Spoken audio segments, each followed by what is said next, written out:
Hi, everyone, and welcome to the first episode of our new show, Popcorn Feed, here at My Comic Universe, a show about film and television. I'm your host, Steve. And I'm your other host, Brian. Let's get started by taking a look at some recent news and headlines in entertainment. Earlier this month, Gillian Anderson announced that she's leaving The X-Files and won't be returning for future seasons, if any. Wait, what? Really? That's right. No way.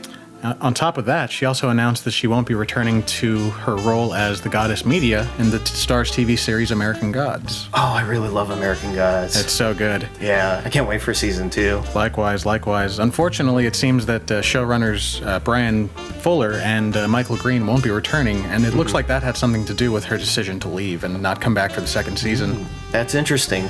Well, we'll see how that dynamic shifts in the production. Yeah, definitely. And with Fuller and Green out of the picture, Neil Gaiman's actually stepped up as a showrunner. He's really? Serving a more traditional showrunner function, although Gaiman himself has announced that a specific person will be announced to take over showrunner. Oh, okay. And he will merely be working very closely with this person. Oh, that's very interesting. Yeah, Gaiman's influence will definitely carry on the story in season 2. But the story was really well done in season 1, I have to admit. It was very well done. Definitely. And we'll keep you up to date here at My Comic Universe about those changes in American Gods season 2.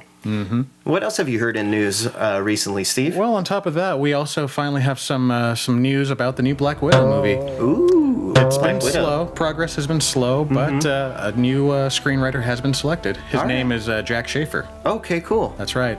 Although everyone should keep in mind that even though we do have a screenwriter selected, the Black Widow project hasn't been greenlit yet. That's very true. So a lot of these things do get into development and in pre-production, but then they don't usually execute them until a little later on down the line, or if they execute them at all. Exactly. But we will definitely keep you up to date here at My Comic Universe about the Black Widow movie and all the Marvel Cinematic Universe movies as well. Speaking of the Marvel Cinematic Universe, though, due to the new acquisition through the Disney-Fox merger, we've got some new franchises and new films being brought into the Marvel Cinematic Universe. However, there is a shift now in the scheduling for these films. I heard about that. Yeah, they just announced it. They are going to be moving around a couple of movies, primarily the X-Men films. Okay. So, New Mutants was originally supposed to come out in April of this year. It has been pushed back to February 22nd of 2019.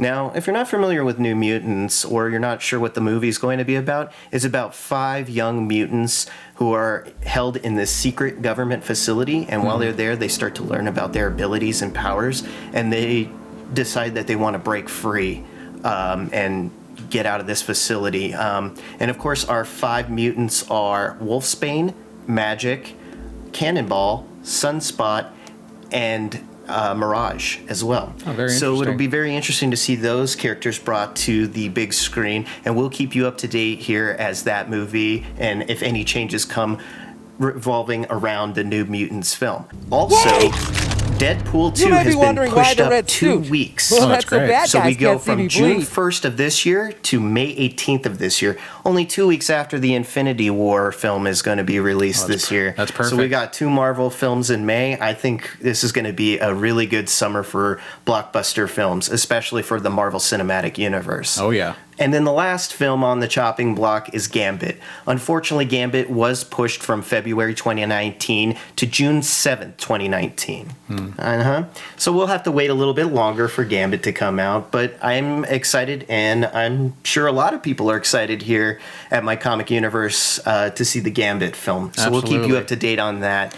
Lastly, there's one other comic book series on television that I have to mention. The Walking Dead showrunner, Scott Gimple, has been replaced. Oh, wow. Okay. He's been replaced by the show's writer, Angela Kang. Okay. Angela Kang has been a series writer since season 2, and she's going to take over the mantle as showrunner, and Scott is going to be taking over as chief content officer for both Walking Dead and Fear the Walking Dead. So it'll be very interesting to see his dynamic shift, but he'll still have a say in the production overall. And we will keep you up to date here at My Comic Universe about any Walking Dead news for the show and the upcoming season. I'm excited to see what that's going to look like once we have a new showrunner running things. Yeah, I'm definitely looking forward to seeing how that's going to work out. We wanted to talk to everybody about is the Marvel Cinematic Universe. Now, there's been a lot of great movies, and we got a lot of great movies coming up. We sure do. But next on the chopping block is Black Panther. That's right. I can't wait for this film, dude. I'm very It's going to be great. Apparently, you're not the only one, because Black Panther's advanced sales recently set a new record as being Fandango's top seller among Marvel Cinematic Universe films. That's cool. Within the first 24 hours, and that's a record that was previously held by Captain America: Civil War. Wow, that's cool. So there's definitely excitement brewing for this new film coming out. I will say that most of the films where they introduce like a new character, like Civil War, we got the introduction of both Black Panther and Spider-Man, and of course Giant Man, Ant-Man, in the Marvel Cinematic Universe, and the team up with the Avengers. Right.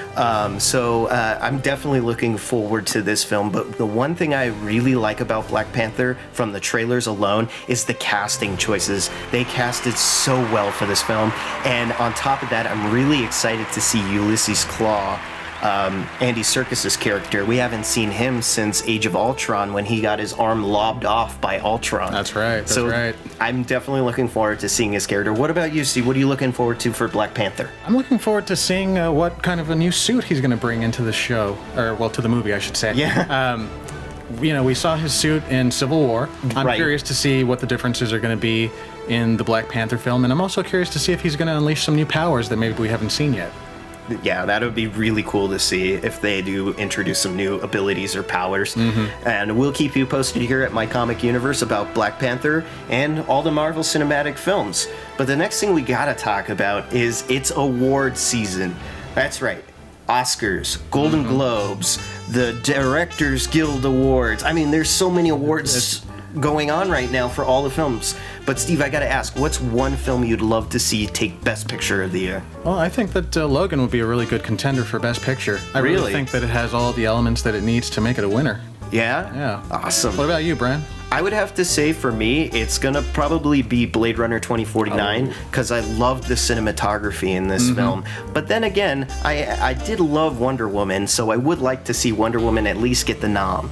That would be nice to see. That would be pretty great. And we're going to keep everybody posted here, right, Steve? About all the awards and all the award winners, for sure. Absolutely. I look forward to that. But Steve, let's move on. We definitely have to talk about new releases. Yes, and there's quite a few releases worth mentioning here today. Well, earlier this month, we had the last chapter in the Insidious franchise, Insidious: The Last Key, The Commuter, starring Liam Neeson,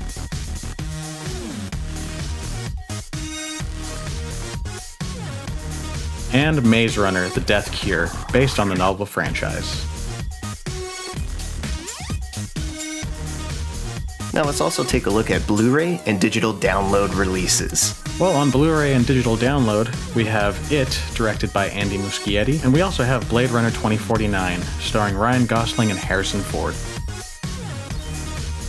I'm looking forward to owning both of those on Blu-ray, and we'll tell you where you can find those here at My Comic Universe. Here at Popcorn Feed, we would like to recommend a movie every episode to our viewers. Our recommendation is Andy Muschietti and Warner Brothers' release, It. Yes, this is a very well-written thriller that's going to keep you on the edge of your seat. You're really going to enjoy the terrific performances from the child actors, including Stranger Things' Finn Wolfhard. Ooh. And you'll either be captivated or terrified by Bill Skarsgård's performance as Pennywise the Dancing Clown. Thanks for watching. Stay tuned for the next episode of our ongoing series here at My Comic Universe. And follow us on social media via Instagram, Twitter, and Facebook. That's right. Thank you so much, everyone, for joining us. We'll see you next time. Thanks, everybody.